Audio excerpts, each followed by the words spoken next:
All right. Thank you guys so Hi much. We there. are back with another awesome discussion with my friend Adam from the channel Unthink Me. He is, of course, the internet's resident scholar on Ken Wilber, so he's a happy friend to us Gebser fans over here. Adam, how have you been? Thank you so much for talking to me again. I really Great. appreciate it. Hi, Adam here. I'm the one remaining Ken Wilber scholar that still really likes him. That's my status here on YouTube. Still a huge fan. Don't really see what all the fuss is about. Love the guy. Love the theory. Still out here teaching it. And I will be sharing this a lot publicly, but I want to plug my book in every video. I did the Yeah, Unthink Me's Guide to Integral Theory. That's out now on Amazon. There's my plug. that's It's my awesome. channel. I'll probably buy that, man. Wonderful.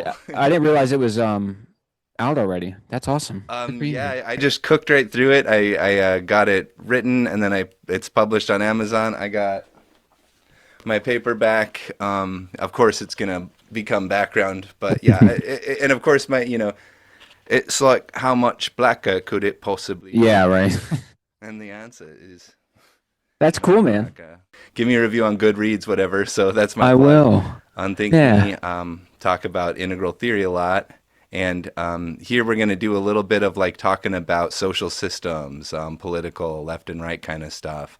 Not sure how topical or particular we're going to go. Hmm. Probably things that people want to see would be more topical and particular. Probably what we want to talk about is more like philosophical and meta to the whole thing. A lot of the time, that's kind of how it goes down.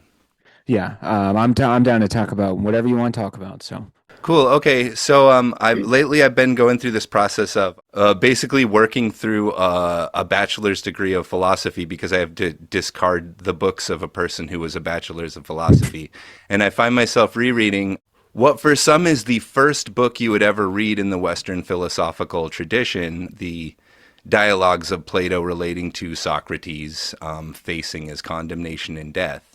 So, kind of a starting point for the Western philosophical and, in a way, cultural tradition. I guess what stands out to me is how much the themes of that work, that starting point of philosophy, are just so preeminent throughout our entire history. And to this day, it's a thing where it's a thing that gets reprised so much. It's an archetype of martyrdom. The most obvious thing. I'm a storyteller. Let's take like a perfect person, someone who's, fighting the good fight that no one could really find any problem with. And then the horrible social system, the state, conspires through all these kind of machinations that nobody really agrees with, but just it all kind of works together to ultimately result in that person being sacrificed to that kind of false god of the system. hmm. And then it's reprised, in the Gospels. It's reprised in the movies we watch today. It's just so classic. The hero being martyred to the state, I would say, to the whims of the ruling elite, the changing of social systems, the prevalent ideologies of the time. And to a certain extent, I feel that that is what America represents as well, and what New York represents to me when I think of the meaning of America as superlative. What makes America such a great something that I once really invested a lot of my identity into. It was that sense of it being the person in the room who's willing to stand up and say, like, guys, like I'm just any old guy, but this thing that's going on is nonsense. And in the case of like the heroic version of that, the Socrates figure, I'm willing to die for that, for my right and my to be a participant in a society that enables people to express a genuine position of intellect, moral questioning, philosophical questioning, most particularly questioning the ruling elite, questioning the power structures, the disseminators of knowledge. Whether a way of questioning or a method of inquiry could be corrupting the youth. In the case of Socrates, Yeah. and indeed, if anyone starts doing that, if anyone starts going around philosophizing publicly, there will be copycat cases. There will be people that will be corrupted by that influence, and it spreads like a wildfire, and it creates liberal democratic, nation states. It ultimately, through the various propagations. So that's kind of what I see as the formation of the liberal democratic idea. And to my mind, this is the thing that Americans, whether they're on the left or on the right, I feel like what throughout my lifetime we've always had in common was the worship to a certain extent as a people.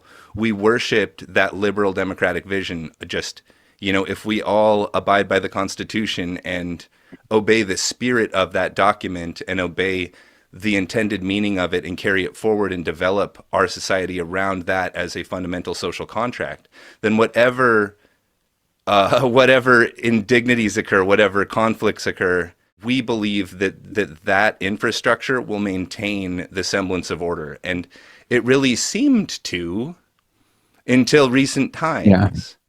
And Well, in until my times personal, changed. yeah, times change, technology changes, the interrelationship between global entities changes. And to my mind, the major thing, the most important thing that has changed is the consolidation of wealth, the amount of wealth that an individual can possess, the amount of wealth that an individual does possess, and the amount of fluidity of power that wealth gives to that person. I think that's a new phenomenon that we do not have systems to deal with. I think we're completely defenseless against it at present. Yeah.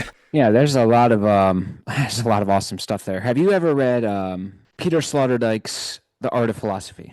It is not by any means a pop philosophy book like the title suggests. What it really talks about, it's only about 120 pages. It really talks about, it goes back to Plato and Socrates, and he says this was a very high point, if not the highest, maybe not, but it was a very high point in philosophy. And why was it so? What were the conditions that created this high mark of philosophy? And he says that one of the major points is that unfortunately, Plato's Republic came about more or less as a matter of psychological cope to deal with the falling and decrepit and just dying Greek polis, right? The polis was being destroyed, and then of course they went to philosophy. As Gebser would say, when something threatens to overwhelm you, you abstract it to try to gain some sort of power over, it, and that's what he did. So in one sense, when you say it's so relevant today, I think that's really good. Like people are thinking critically and they're being smart, and then I think, well, on the other sense, it could mean that um, we're all doomed. I guess we're all facing the Sure, modern. yeah. Overshadowing that entire thing is yeah, they're living in a politically unstable time, that's for sure. And this thing where you're allowed to go around philosophizing, that's not long for this world, and they're aware of that. Are you familiar with Spangler? The Socratic man is the man who pops up onto the scene and wielding rationality as a tool of resentment, as he describes Mm, it. He, what's the word? Disillusions and deconstructs all the myths, all the cultural glue, all the meaning, mhm. all the symbols, and it leads essentially it leads into the winter phase. It leads into the decline phase, the civilization phase. So the Socratic man. So I was interested. You Well, were yeah, talking about. let's go into that. I mean, because I think Mhm. that as like Socrates or Plato would kind of strawman that would be a sophist in their time. Yeah. It is a deconstructive methodology only meant to kind of inebriate and confuse and lead people towards some agenda. What's the agenda? Mhm. That in the Platonic sense is what must be informed by Mhm. values. That Sure. there's no subs. So the art language baloney, it's a tool that you use, but if it's just being used as a tool to propagate bad values, then it remains a bad thing. Mhm. So merely being like a questioner of things or a deconstructionist or a reformer, that's not always good. It's just Yeah. it's a spice of humanity. It's one thing people Yeah. can do. Well, I did to Steelman Spangler. I think what he would say is even if Socrates was well intentioned, and he goes up to you, and to be clear, from a Gebser perspective, and you can find value in it or not. But Socrates and the ancient Greeks were the beginning of the mental structure, the pre-perspectival phase. So they were the first ones to really get rationality going. Hmm. But I think what Spangler would say is when Socrates comes up to a soldier and he asks what justice is, and I think that the tragedy here is that Socrates would never be able to give him an answer because of rationality's limitations. But nonetheless, and this Hmm. soldier, of course, he's not Socrates, and he has no idea what it is. When Socrates leaves without providing a satisfying answer, I think it does lead to a certain, well, what do, what do I do now? I don't know what to do. I don't believe in my gods anymore. I don't believe in this thing. But at the same time, I mean, from an integral perspective, this is very easy to reconcile, right? Yes, yeah, that's like right where I was gonna go. It's like Yeah, we division is we can good, but figure this out. unity is good, and there you can have the Yeah. best of both worlds. You don't have to do one or the. I Like mean, that's the integral inside, right? we see this inquisitive character as something that's introduced into the dialogue. It's not the end of the game. You know, we Yeah. see idealism as a thing that was brought in as a thing and it's never been really escaped from. But yeah, it's just not to believe in it. It's just to say, like, you know, this is a foundation of our culture. This is an archetype of our people. And to kind of treat it, you know, in that way with the dignity that it commands, but also, you know, we are now criticizing it. You know, we're now deconstructing it. Yeah. Oftentimes, there's a lot of fallacy to Yeah. these perspectives, and yeah, Yeah. I mean, obviously, it starts there. You know, that's the Mhm. starting point, and just like in economics, the starting point. You learn all this crap that's like the rules, and then Mhm. from there on, you learn how all the rules are baloney Yeah. and they're all human constructions, Yeah. and yeah. Yeah, I agree. I mean, it's always good to be rationally critical. Just, it's like anything else. You just don't want to take it too far. Like we said, I mean, integral thinkers, this isn't really a problem for us. We can have both. And you don't want to do the one or the other with the rationality thing. It's, you the know, um get the the best of both worlds. reframing that may take place kind of in our context, in an American context, might be between like individualism and collectivism. You Yes. know, drawing a stark contrast between, you know, the mental and upward Yeah. stages and the mythic and lower stages. Yeah. That seems to be the main thing. Is you Oh, got it's big. that magic mythic individualism, of course, but it's still completely subsumed into this collective game, this like the game of the civilization, whatever the Hmm. game appears to be to you. But this mental world, we really jump out of that, and now we're just in this kind of abstract place. And the nature of relationships is entirely redefined. And even in each of these levels, you have a conflict between the individual and the collective, and how we deal with that at each level. There's an interesting reversal of trends where you get collectivist and individualist impulses switch between what you might consider politically conservative and politically liberal, right? I mean, that's the Hmm. thing that I think we see happen repeatedly. Yeah. I've stolen this from Ken Wilber. I've mentioned this in one of our other talks. You're both an individual and part of a collective simultaneously. There's really nothing wrong with just kind of feeding both. The It's conflict 100%, only yeah, becomes a but conflict when you frame it that way. They are complements. You really don't need to do that. But I think one of the big reasons, well, there's two kind of simultaneous big reasons from a Gebser perspective as to why collectivism has had such a newfound intensity, particularly since Marx, really. One of the reasons, of course, with the integral structures emergence, there's a newfound intensity, like you said, on the magic and mythical structures. These are collectivist in nature, so that's just a byproduct. Two, yeah. let's think about what the mental, well, like you said, you drew a strong association between the mental structure and individuals. So, what are rights, really? Rights are products of the mental structure. They are vanishing points applied politically, and a vanishing point is an invisible inferred point that confers order, structure, and depth on what follows from it. And that's what a right is. It's an invisible and inferred, and yet its structures are political institutions and all that stuff. The concept vanishing point. It's the point, if I'm on a railroad track and I'm just sitting down, it's the point on the horizon line where all major lines in the frame converge. And when they converge, so if I'm on the train tracks, what I'll notice is yes, the lines go forward, but they curve ever so slightly. And they're curving to meet at this invisible inferred point called the vanishing point. So this vanishing point, what it does, it simultaneously closes and opens. So it opens insofar as whatever is within my visual range is clear, so I can pick up my water bottle. If something comes toward me, I can move out of the way. I can see it, right? It confers clarity, order, and depth. But it does this by closing insofar as, yes, it's clear, but it's limited, right? So obviously I can see, I can look at you, but there's an entire world going around outside my visual perception. That's the purpose or the function of a vanishing point. And of course, a vanishing point doesn't apply just to art, it applies to other So disciplines. applying to, I think human rights or laws. Yeah. So, politically applied, these would manifest, in my opinion, as political rights. What are rights really? They're invisible, inferred points that confer order, clarity, and depth on our political structure, on our political institutions. And they do this, by the way, by being open and closed simultaneously, just like a vanishing point in art. How are they open? Well, they open you to certain activities, right? If you have rights to do this, you can do this, you could do that. But they also close at the same time, insofar as I cannot take away your right to free speech or the Second Amendment or Third or Fourth. So they open and close simultaneously. Same thing with laws, same thing with rules, same thing. Okay, so the vanishing point applies to the aggregate, but like we can say you can't scream the N word at a child inappropriate event. Like we could make a law about that, and still the spirit of free speech would be Oh, retained. Like, yeah, I would completely agree with that. I think yeah. In terms of vanishing points, like rights can be explicitly like clear and defined, or they can, if this is how we mean vanishing point, we'll always want more rights and leisures and things like that. I was But about there's to a get point there. where my rights intersect with other people's violation. I was about to get there. All right. Okay, okay, So all a right. right in political, right? Here's the key point. So a right confers protections onto the individual when it comes to measurable properties and other aspects. So freedom of speech, a gun, all that stuff. Here's the key point. On the individual, and they are abstract and measurable in a certain sense. You can kind of measure the concept, at least, of free speech. Here's the problem.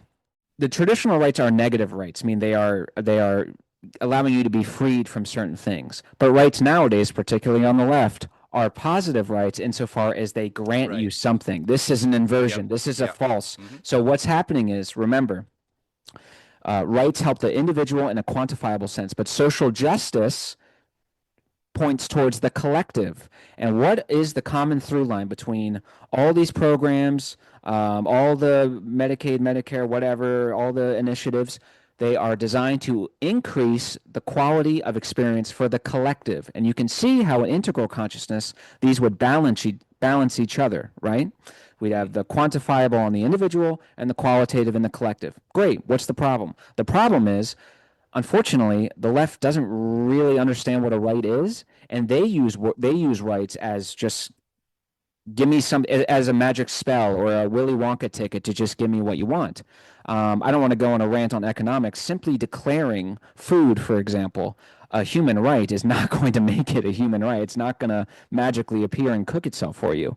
It's just not going to happen. So what is happening is the left, they are trying to increase the quality of the collective, but they're doing it through means, rights, which are effective for the quantity of the individual. Sorry for going on too long.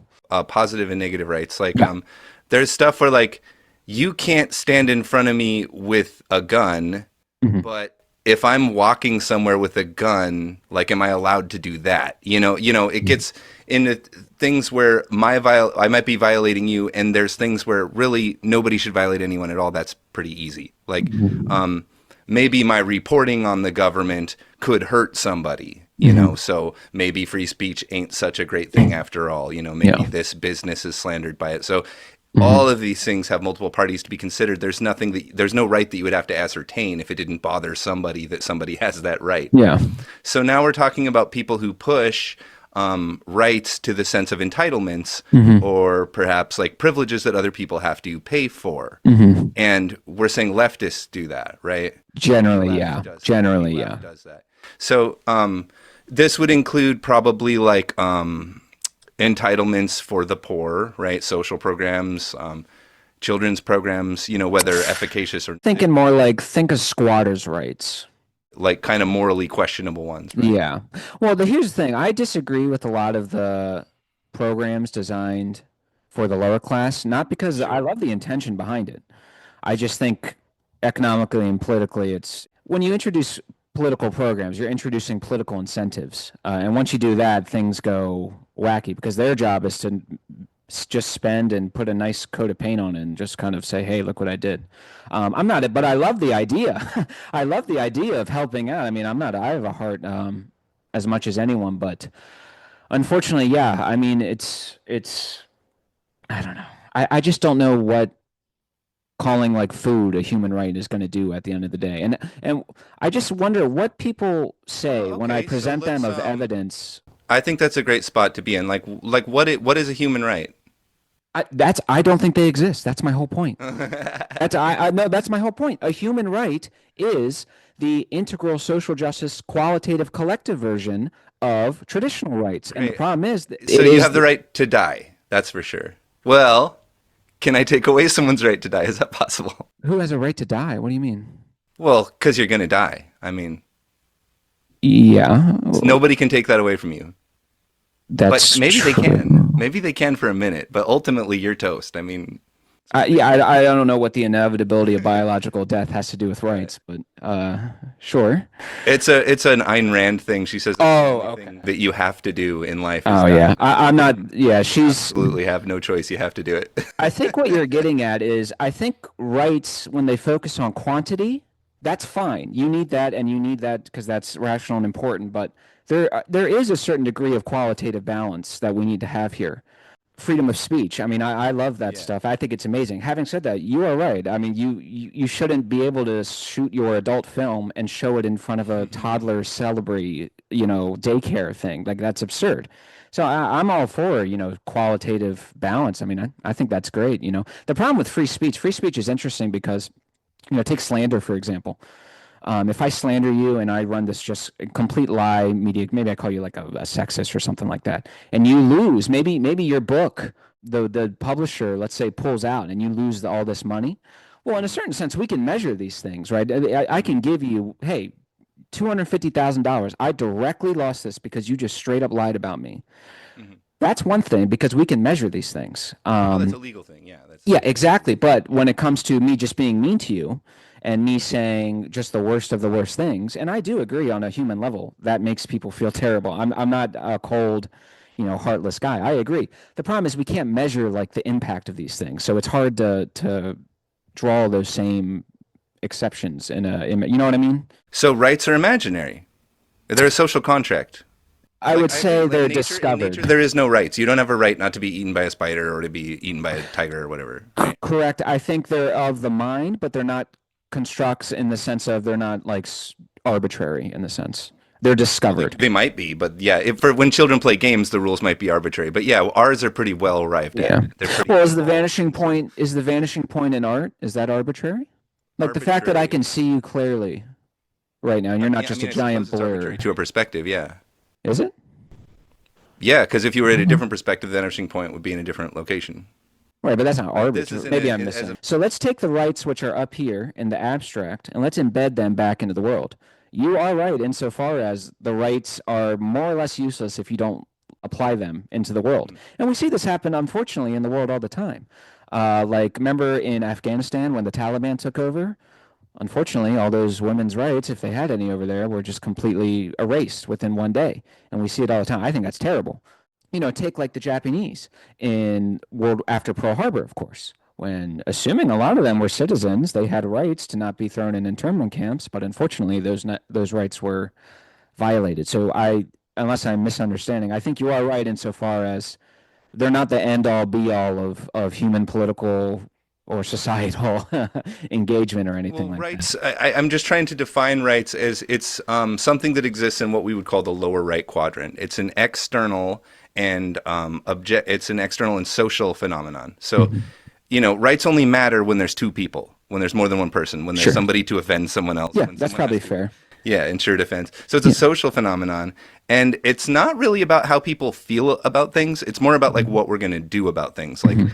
I mean, you can say all day long, I respect everybody's right to talk, but it's Mhm. like, are we going to make it illegal? If you interrupt someone, if you yell at someone, like, no, of course we're not going to do Mhm. that. So I think rights get down to like, what do we agree is a thing that should be a right?